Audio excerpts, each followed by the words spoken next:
अस्सलाम वालेकुम नाज़रीन, मैं आप सबकी मेज़बान Samira Khan HS1 news channel में आप सबका खैर मकदम है। आइए नजर डालते हैं आज की ताज़ा खबर पर। शुक्रिया असद भाई के बोलने के बाद कोई और बोले इसका क्या हाल होता। आपको एक बात बता देता हूं, वो अपने हमारे क्या नाम है उनका, सूर्य कुमार यादव बैटिंग करने के बाद अगर कोई और आए ठीक उसके बाद बहुत तकलीफ पहुंचती। असद भाई इतना अच्छा बैटिंग कर दिए, मैं ज्यादा बोलने के लिए मेरे पास है नहीं, बट एक बात जरूर कहूंगा। असद भाई कल आए थे एक बड़े शख्स यहाँ पे तेलंगाना में, और मैं भी सियासी आदमी हूं, सियासत तो थोड़ा बोलूंगा। आए थे एक बहुत बड़े शख्स, बहुत बड़े हस्ती, बोल दिए कि बीआरएस की स्टीयरिंग असद भाई के हाथ में है। मैं आप सबसे कहना चाहता हूं, उनसे भी कहना चाहता हूं, बीआरएस की स्टीयरिंग जो है केसीआर साहब के हाथों में महफूज है, वहां पे कोई तकलीफ नहीं है। एमआईएम की स्टीयरिंग और पूरी तरह से हैदराबाद पार्लियामेंट की स्टीयरिंग असद भाई के हाथ में महफूज है। पर मसला इस बात का है कि जो बीजेपी का जो स्टीयरिंग है वो अदानी के हाथ में चले गया, प्रधानी के हाथ में है नहीं। अभी अदानी साहब चला रहे हैं बीजेपी को और एनडीए को, प्रधानी साहब बिल्कुल छोड़ दिए उसको। एक्चुअली आज हो ये रहा है हिंदुस्तान में और खास हमारे तेलंगाना में कि जिन्होंने अच्छा काम किया, जिन्होंने डिलीवर किया, जब भी यहां पे प्राइम मिनिस्टर आते हैं, कोई और लोग आते हैं, दुख इस बात की होती है कि यहां की जो तरक्की है, यहां की जो प्रोग्रेस है, आज पर कैपिटा में तेलंगाना टॉप स्टेट है हिंदुस्तान में। 28 स्टेट में से we are the top most state in India on per capita income, 3,17,000 rupees. मैं प्राइम मिनिस्टर से पूछना चाहता हूं, आप एक ऐसी राज बता दीजिए बीजेपी का या कांग्रेस का जिन्होंने इतना तरक्की इतना जल्दी हासिल किया। ज्यादा नहीं बोलूंगा, बट ये बात पक्का कहूंगा कि असद भाई ने जो दिल से बात कही कि इससे पहले कभी का एक बार ताने सुनने को मिलते थे कि यहां पे क्यों नहीं काम होता, क्यों नहीं आईटी टावर बनते। मैं आज आपसे वादा करता हूं असद भाई, इसको 36 महीनों में, 36 मंथ्स में कंप्लीट करेंगे, आपको हैंडओवर कर देंगे। साथ ही साथ मोहम्मद अली ने कहा कि बलाला साहब के सदारत में एक डेलीगेशन चले जाए। मैं तो कहता हूं हम और असद भाई भी चलेंगे, यूएस चलेंगे, मिडिल ईस्ट चलेंगे, जहां आप चलने को कहोगे वहां चलेंगे। और मैं बात जरूर करूंगा कुछ बड़े कंपनीज का भी, माइक्रोसॉफ्ट हो, डेलॉइट हो, अमेजॉन हो, अडोबी हो, इनसे मैं भी जरूर बात करूंगा पर्सनली। और मैं वादा करता हूं I will get you some brilliant anchor for our Malakpet high tech nucleus park in the next 1 year.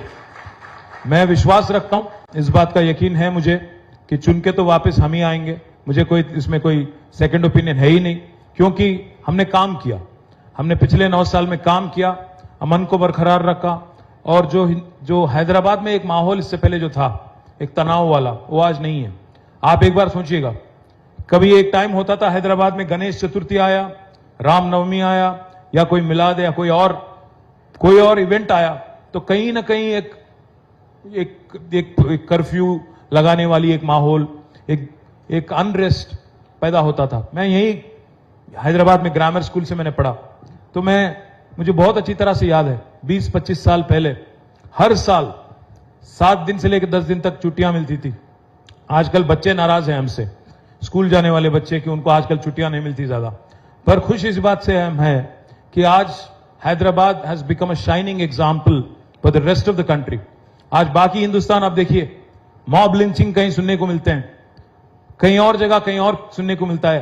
Telangana में कहीं भी पिछले 9 साल में एक भी ऐसा इंसिडेंट अगर कहीं हुआ, मैं पूछना चाहता हूं प्राइम मिनिस्टर से, मैं पूछना चाहता हूं राहुल गांधी जी से, आज तेलंगाना में ऐसी कोई माहौल है जहां एक दूसरे को आज मजहब के नाम पे लिंचिंग या मजहब के नाम पे आज डिस्क्रिमिनेशन दिखाया जाता है? ऐसी कोई माहौल है यहां पे? आज हम लोग मिलजुल के, यहां पे गणेश चतुर्थी की, गणेश इमर्शन की टाइम आई थी, तो हमारे मुसलमान भाइयों ने हैदराबाद में मिलाद का जो उनका प्रोसेशन है उसको उन्होंने पोस्टपोन किया और फैसिलिटेट किया गणेश इमर्शन का। यह है हैदराबाद की गंगा जमुना तहजीब। यह मिसाल जो आज तेलंगाना पूरी हिंदुस्तान को दिखा रही है, इसको और आगे ले जाना है, इसको और तेज, जैसा असद भाई ने कहा, तरक्की को भी आगे ले जाना है। मैं बलाला साहब का भी शुक्रिया अदा करता हूं। बलाला साहब तो एकदम हाथ धो के पीछे पड़ गए हमारे कि आपको करना ही करना है और जल्द ही करना है। मुबारकबाद बलाला साहब। मैं उम्मीद करता हूं कि आप, मोहम्मद अली और बाकी हमारे साथी, हमारे TSIC के MD साहब जल्द से जल्द इसका प्रोग्राम का शुरुआत करेंगे और 36 महीनों में, जैसा मैंने कहा, अकॉर्डिंग टू कॉन्ट्रैक्ट ये मुकम्मल भी होगा। इसका पूरा प्रोजेक्ट का अगर एक बार आपको मैं डिटेल दे दूं, 11 एकड़ में, करीब 11 एकड़ में प्रोजेक्ट बन रहा है। इसमें 1.5 मिलियन स्क्वायर फुट का यहां पे बिल्डिंग बनेंगी, ऑलमोस्ट 15 लाख स्क्वायर फीट, जिसमें 5.5 लाख तक आपको आईटी स्पेस होगा, बाकी नॉन आईटी होगा। तो इसमें अल्टीमेटली हम उम्मीद करते हैं 20 से लेकर 25,000 बच्चों को यहां पे रोजगार मिलेगा आईटी में। और मैं एक और वादा भी कर रहा हूं, आपने पूछा नहीं फिर भी कर रहा हूं, यहां पे आगे अगर आप देखेंगे एलएनटी का जगह है, उससे आगे आपका मेट्रो का स्टेशन भी ज्यादा दूर नहीं है। जैसा हमने हाईटेक सिटी में बनाया, मेट्रो से लेकर आईटी पार्क तक एक स्काई वॉक भी वहां पे बनाया, यहां पे भी जरूर बनाएंगे। और बच्चों को आने जाने में भी आपको बाय रोड आने की जरूरत नहीं है, आप मेट्रो में आ सकते हैं। और मैं असद भाई से भी वादा करता हूं और ओल्ड सिटी के हमारे भाइयों से भी वादा करता हूं, आज जो आप देख रहे हैं ये ट्रेलर है, पिक्चर अभी बाकी है और काम बाकी है। मूसी का भी काम करना है, मूसी ब्यूटिफिकेशन करना है, साथ ही साथ एक एक्सप्रेसवे बनाना है, वेस्टर्न पार्ट ऑफ ओआरआर से लेकर ईस्टर्न पार्ट ऑफ ओआरआर तक 55 किलोमीटर का एक शानदार एक्सप्रेसवे बनाएंगे, अगली टर्म में आप देखेंगे। साथ ही साथ 415 किलोमीटर की मेट्रो बनाने की बात हो रही है हमारी ओल्ड सिटी मेट्रो के साथ साथ। बाकी आज हम ले जाना चाहते हैं मेट्रो करीब पेद्दंबरपेट तक, मलकपेट से आगे होते हुए पूरी तरह से दिलसुख नगर से होते हुए, हयात नगर से होते हुए सीधा जाएंगे पेद्दंबरपेट, और हर तरफ हैदराबाद में मेट्रो कनेक्टिविटी इंप्रूव करने की कोशिश अगले टर्म में जरूर करेंगे। पिछले 2 टर्म में हमने काम किया था, बिजली की सहूलत बेहतर करने के लिए हमने काम किया। जो 7,000 मेगावाट की बिजली थी कैपेसिटी इंस्टॉल्ड, उसको हमने करीब 24,000 मेगावाट तक पूरी तरह से हमने इन्वेस्ट करके 24,000 मेगावाट का एक्सपेंशन हमने किया। साथ ही साथ पानी का सहूलत, पीने की पानी हो या इरिगेशन, खेती के लिए जो चाहिए पानी, उसमें हमने ज्यादा फोकस किया। इसीलिए आज Telangana has become the granary of India. आज राइस प्रोडक्शन में, पैडी प्रोडक्शन में हम लोग पंजाब और हरियाणा को पीछे छोड़ दिए, नंबर 1 स्पॉट पे चले गए। हम गए थे उनके पास, पीयूष गोयल जी के पास, कि भाई आप राइस खरीदो, तो उनको समझ नहीं आया।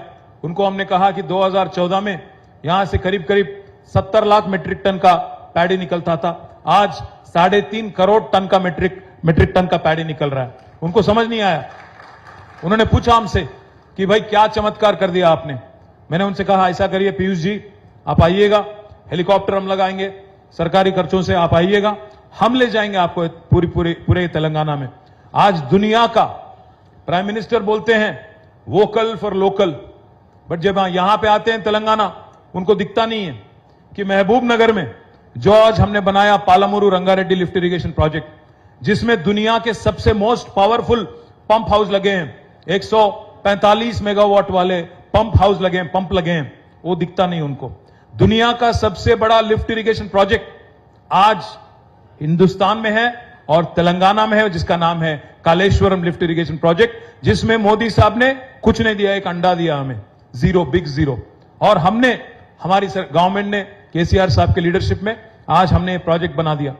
ये पूरा फोकस हमने जो पिछले 2 टर्म में इरिगेशन पे, एग्रीकल्चर पे, रूरल डेवलपमेंट पे और पावर सेक्टर पे ज्यादा जो पैसा हमने खर्च किया, उसका आज रिजल्ट दिख रहा है। Telangana has become a prosperous state in the country, we are the state with the highest per capita.